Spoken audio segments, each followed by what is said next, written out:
So in July last year, I was alerted to a profile that was live on Bumble, and it was using the image of Hamish McLaren, who was presenting as Steve 53. When Tracy Hall was sent that profile, the man pictured, Hamish McLaren, was locked up in prison. So it was pretty shocking to see that because 10 years earlier he had presented himself as somebody that I met on a dating app. However, that time his name was Max Tavita and he was 41. He'd been jailed for scamming 15 Australians out of $7.6 million, including Tracy, his girlfriend and final victim, whose life savings he stole after meeting her under a fake identity. I still don't know whether that was him operating that profile or not, but I think that's actually beside the point. Either way, incredibly dangerous for women, really. Now, as McLaren prepares for release on parole this week, Tracy says the systems that allowed him into her life still haven't been fixed. I'm Ruby Jones, and you're listening to 7am. Today, romance scam advocate and survivor Tracy Hall on the conman who stole her life savings, the growing romance scam industry costing Australians tens of millions of dollars a year, and whether dating apps are doing enough to protect the people using them. It's Tuesday, July 7.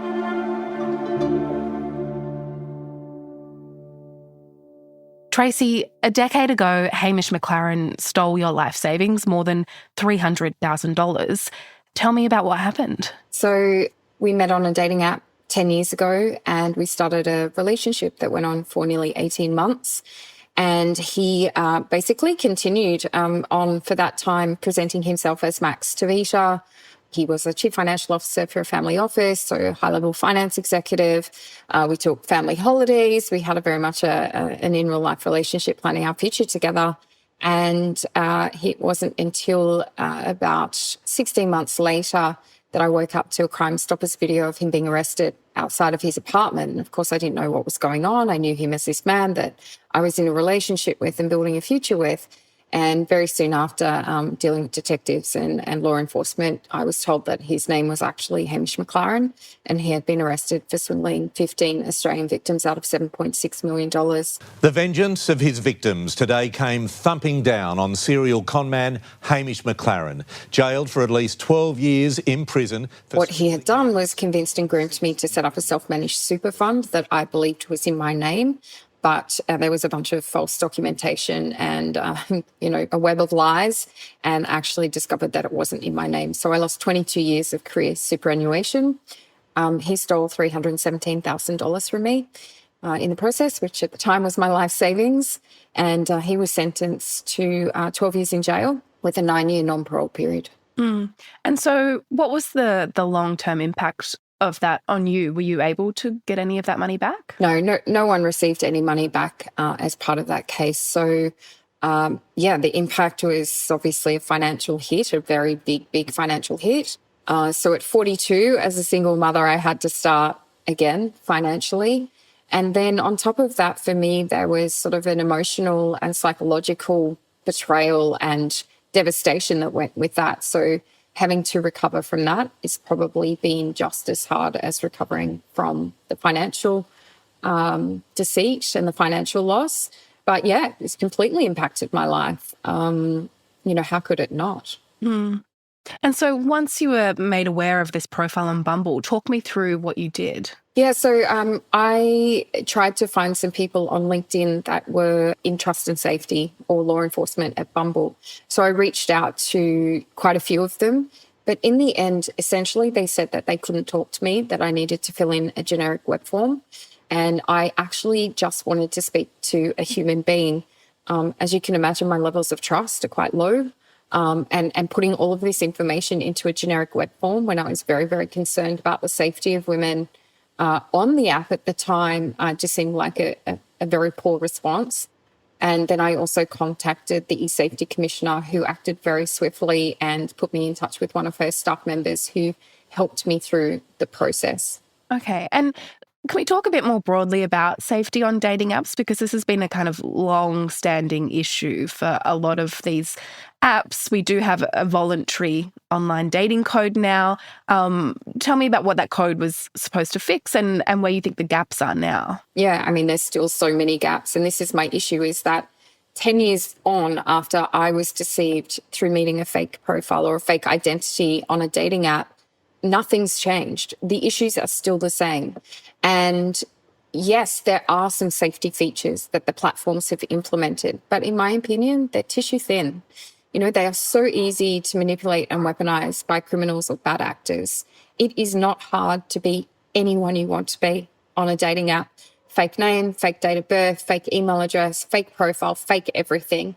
And that's very dangerous for people on these apps who are looking for genuine connection and love. This is how we meet people now. So it's not unusual to be on a dating app. So there is a voluntary code, and that was put in place, for a way for the industry to self-regulate. But if you have an industry self-regulating where their incentives are in conflict with the things that need to be put in place to keep people safe, it's never going to work. They're incentivized by how many active users they have, what their engagement rates are. And to put something like identification verification in as a mandatory safety feature is going to be in conflict to all of those incentives that they're based on. This technology is available now. So on Bumble right now, you can actually ID verify yourself, but it's voluntary. So who are the people that are not going to do that? Is the exact people that we don't want on those platforms. Coming up, from scammer to scam industry, how AI is supercharging romance scams.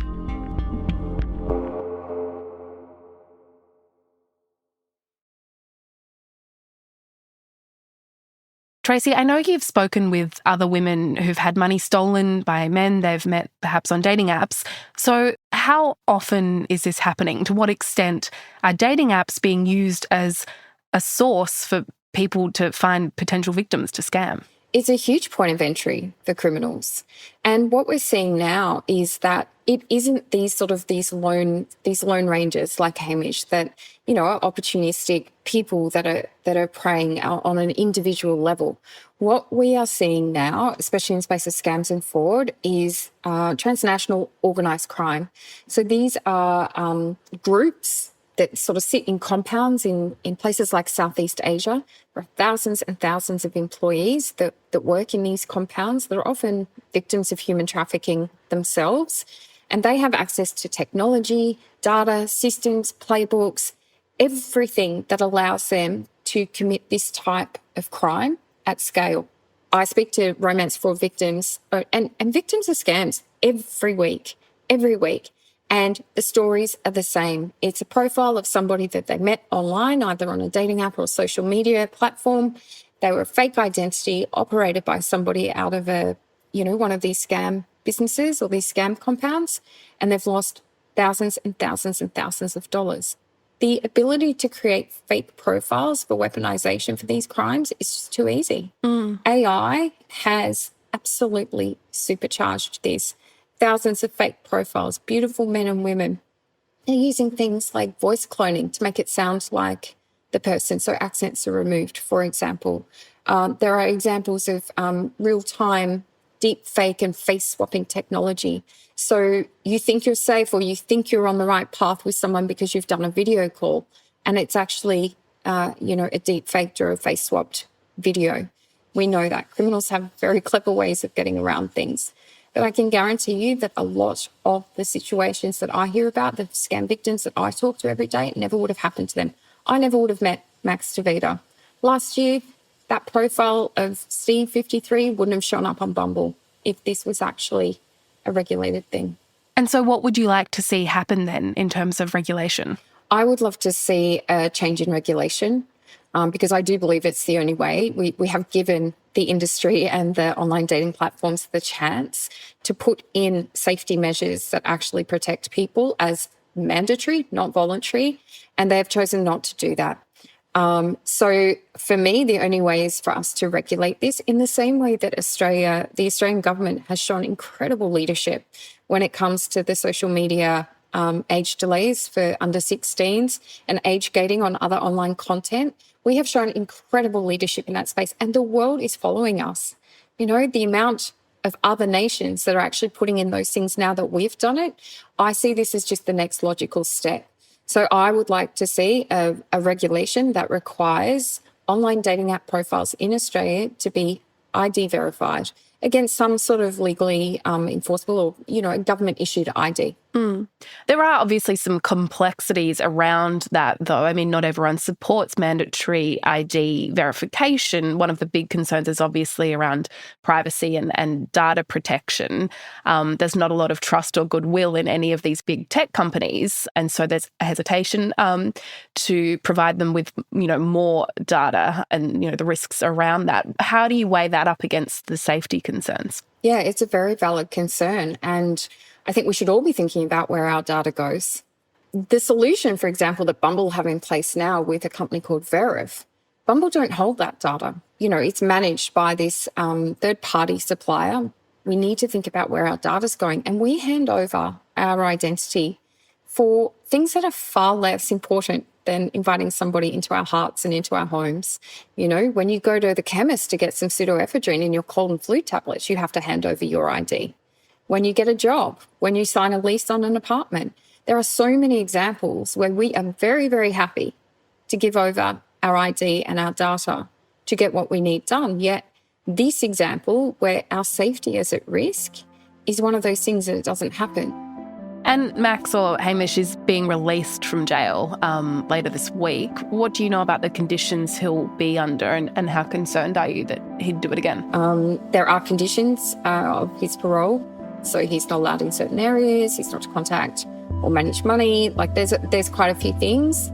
I guess that's not sort of what's most concerning to me. What's most concerning is the fact that 10 years on, the same thing can still happen. And whether it's him or it's somebody else, it actually doesn't matter.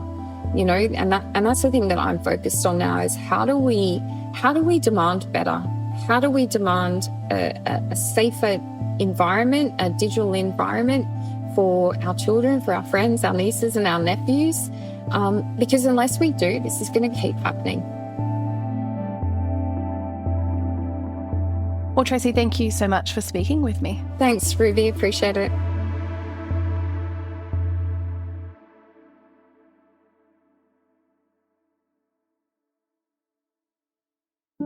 Also in the news, Acting Prime Minister Richard Marles says Australia is very concerned after China launched a nuclear-capable weapon in the Pacific Ocean.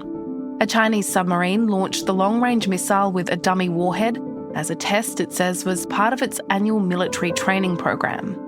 Australia was warned about the test, which came just hours after we struck a new defence alliance with Fiji. Marles says he doesn't believe the two things are related. And Anthony Albanese has apologised unequivocally for comments he made about Kylie Minogue on a podcast while playing a game of Shag, Marry, Date. Shag, marry, date. Kylie Minogue, Nicole Kidman or Rhonda Birchmore? I've just got married. I'm only 6 months in. But if it goes tits up, let's just pretend Oh, Kylie, clearly. you'd marry Kylie and shag her and date her. All of the above. The comments have been condemned by fellow politicians, including Community Strong MP Zali Steggall and Liberal Senator Sarah Henderson. I'm Ruby Jones. This is 7am. Thanks for listening.